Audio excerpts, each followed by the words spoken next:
everybody, it's Susan from Sunrise Quilt Studio. Today I am working on the table runner that goes with the Star and Tulip placemats. These are the placemats. I don't have them quilted yet. I will show you that when I get to that point.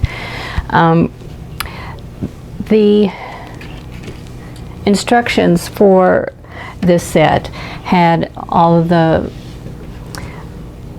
fabric requirements for the blocks that go with the table runner, and the table runner is really simple. It's just 4 of these star blocks sewn together to make your table runner, and then there's a border around them. I'm just keeping it simple because I think the blocks, can stand alone. I don't think they need a lot of extra. I'm also making my set here to fit my dining room table. So what I suggest is that you measure your table and determine how long you want your table runner. I like my table runners to be able to fit in the table, but I don't want it draped over because I usually will have the placemats set out too, and I'll have 2 on, a placemat at each end, and I don't want the table runner to go under those placemats. Now if I have another plan for a specific table runner, then I will make it long enough so that it'll go to the ends of the table. But for me, 4 of these 12-inch blocks will work really well. So I'm going to sew all 4 of these together, and that'll give me 48 inches, because since they're 12-inch blocks, that'll give me 48 inches length of a table runner, and that gives me room to have a placemat on each end of that. So if your table is shorter, you may only want 2 or 3 blocks, and if it's longer, you may want more. It's all up to the size of your table. So the first thing I'm going to do is to just sew these placemats together, and obviously these stars have points here, so I want to match up my points, and just look at your stars and decide which way you want them to face. If there is an up side or a downside, there really isn't to my fabric. It's non-directional. The flowers in here kind of go every which way, so it doesn't really matter. But what I'm going to try to do is kind of balance them a little bit, because on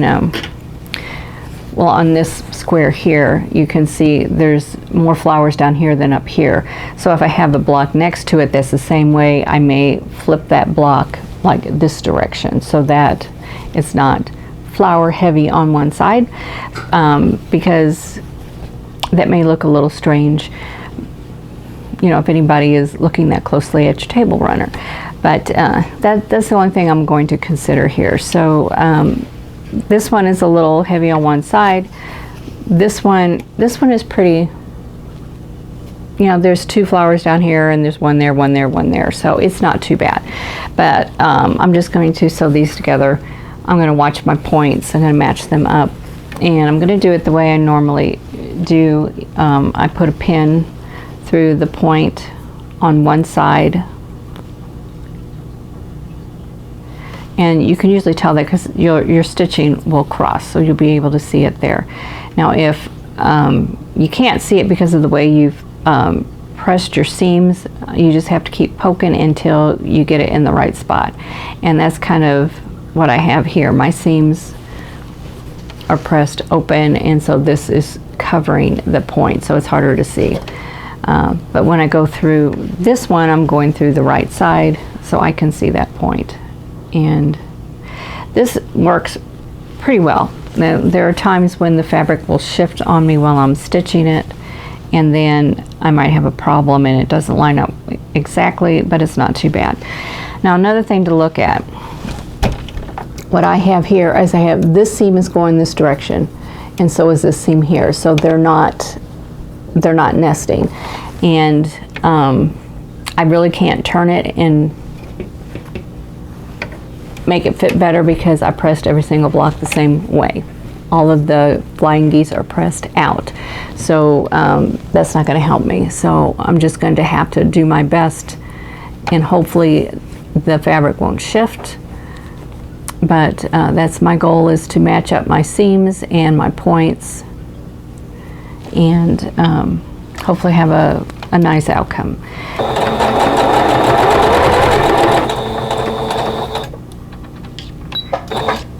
And I have my machine set so that my needle will be down in the fabric when I stop.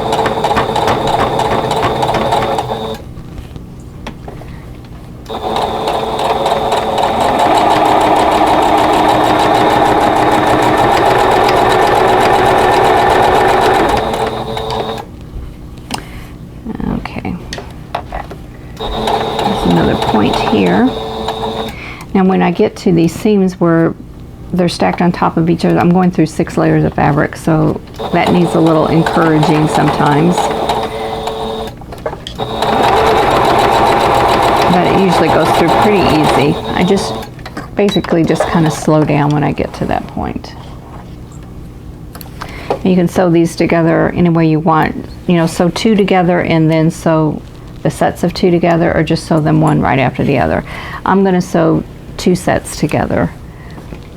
And we'll see how that goes. Okay, let's get this one sewn.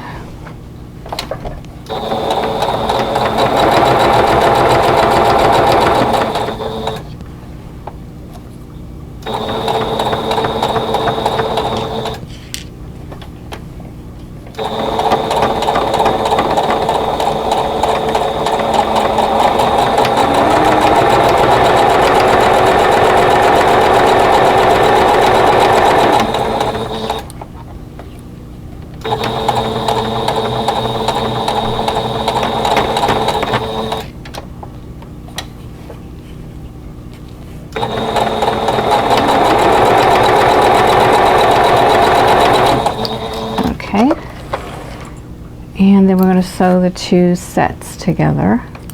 I'm going to sew the 2 together. Okay, just one more seam.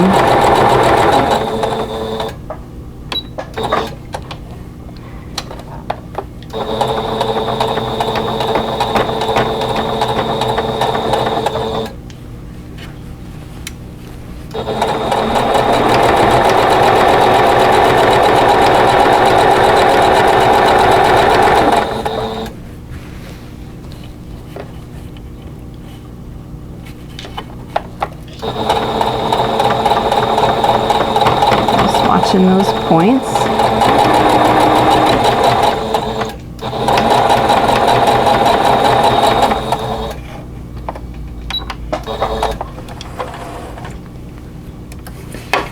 Okay, let's see how this one went.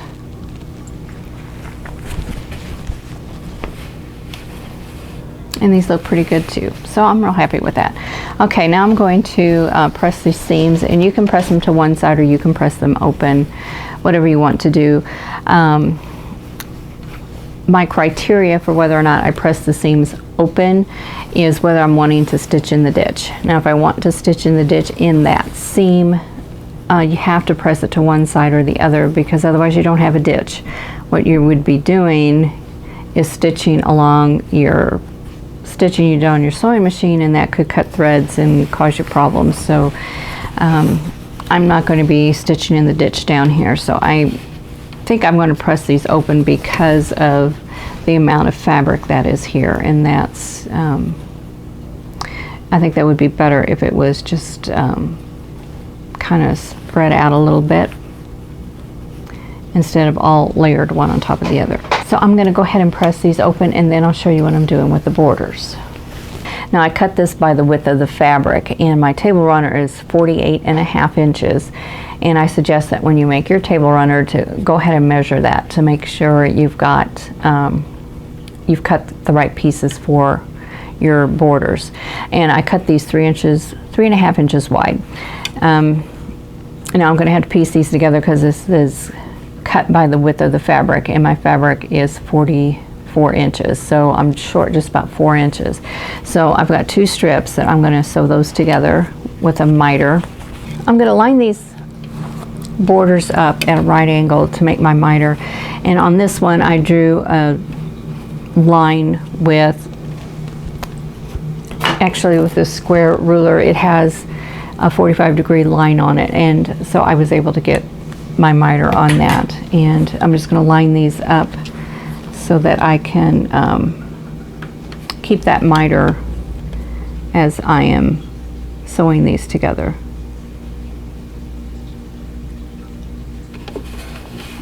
So like that.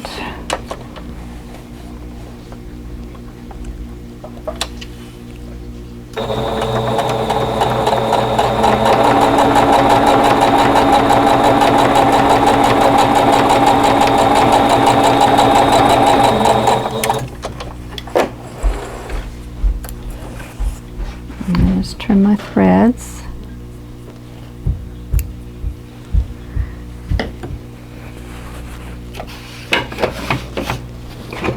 And then I'll trim this triangle off, trim this corner off.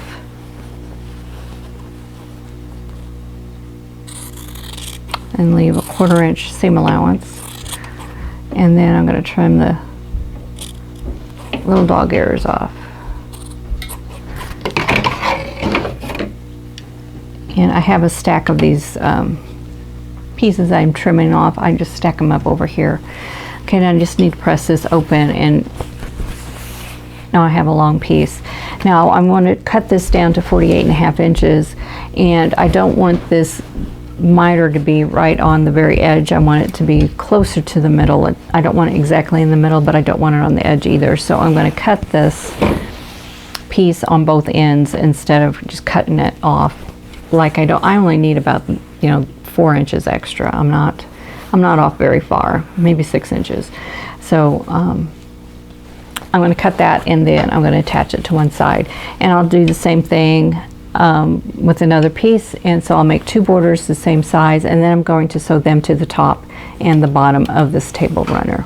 So I'm going to go ahead and press these and cut it, and then I will attach it to the table runner. Okay, I have my border pieces made, and I'm going to set the first border. I'm going to pin it on.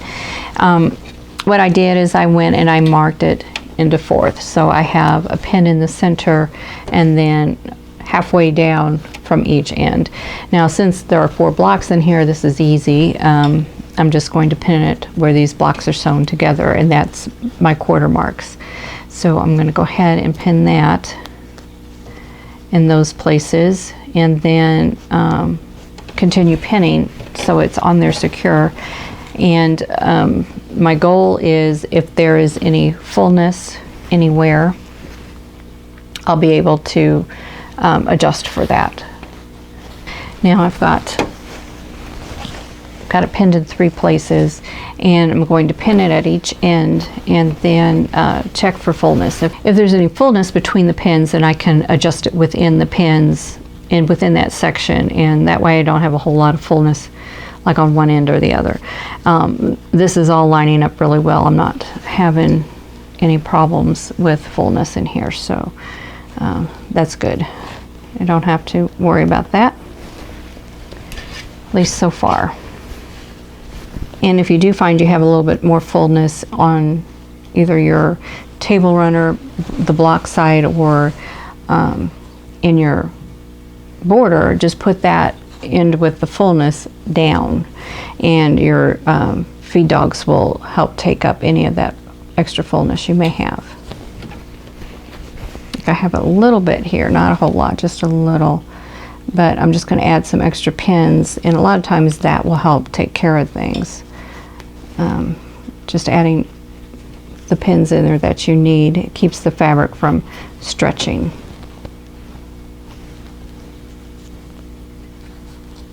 Now, I don't have any bias seams or bias edges on the outside of this anymore, so that isn't a problem, but this border is pieced with a miter, and it could be stretchier at that point. But it seems to be doing fine, so I'm just going to add a couple extra pins, and then I'll stitch all this down with 1/4 inch seam allowance. Then I'll sew the border to the other side, and then I'm going to press it, and then I'm going to measure for the border that's going to go on the ends.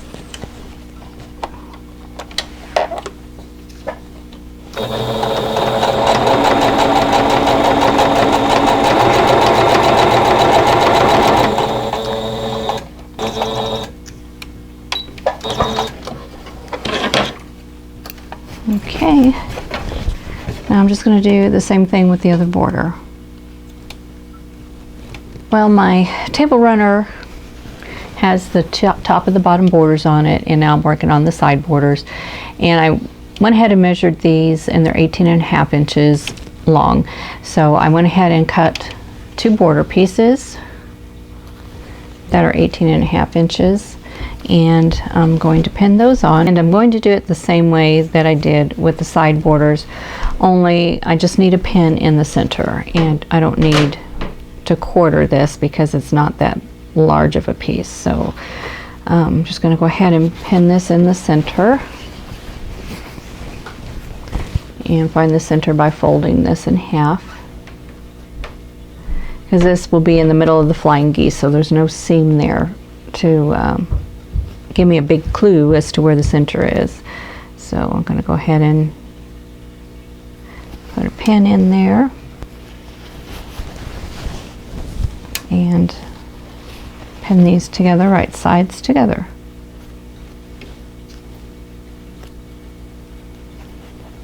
And then pin each end. And I think I'll go ahead and put a pin in between those.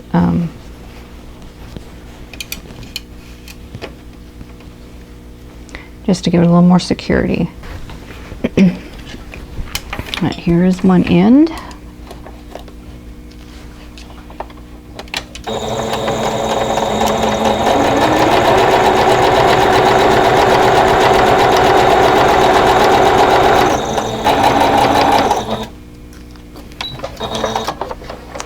Okay, you sew down the other border, and then I'll press them open and then show you what the finished table runner looks like. Okay, here's the table runner.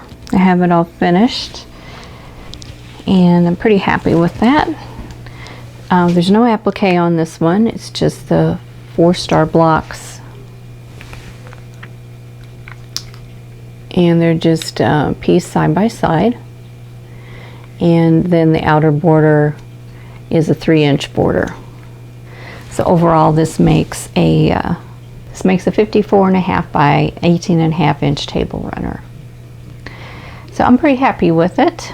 My next step will be to get it on the quilting machine and quilt it and do the binding. So hopefully I will get to that in a couple of days, and I can show you how I quilt smaller projects on my quilting machine. Well, that's it for this video. I hope you found it informative, and I hope you'll give this a try. Just take 4 of your favorite blocks and sew them together, put a border on them, and there you have a table runner. And remember, you can adjust this to any size you want depending on the size of your table. You can make smaller blocks and put them on smaller end tables or something, you know, a coffee table, whatever you want. I think they're pretty, and they'll kind of help liven up a room, and you know, it's a fast project, so you just need the time to put together a couple of blocks and put borders on them and quilt them, and there you go. So it doesn't take a whole lot of time, certainly not as much time as a full-size quilt, and you've got a nice set for your dining room or for gifts. So I hope you give it a try. If you like this video, I hope you will click the like button, and if you haven't subscribed yet, I hope you will consider subscribing, and don't forget to click the notification bell so you'll be notified when the next video comes up. The written instructions for this table runner and the placemats are on my blog.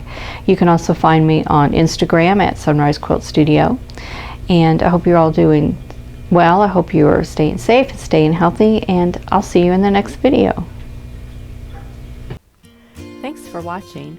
For more quilting ideas, click on the video links. And to keep up with my latest projects, click on the subscribe button. I hope to see you again soon.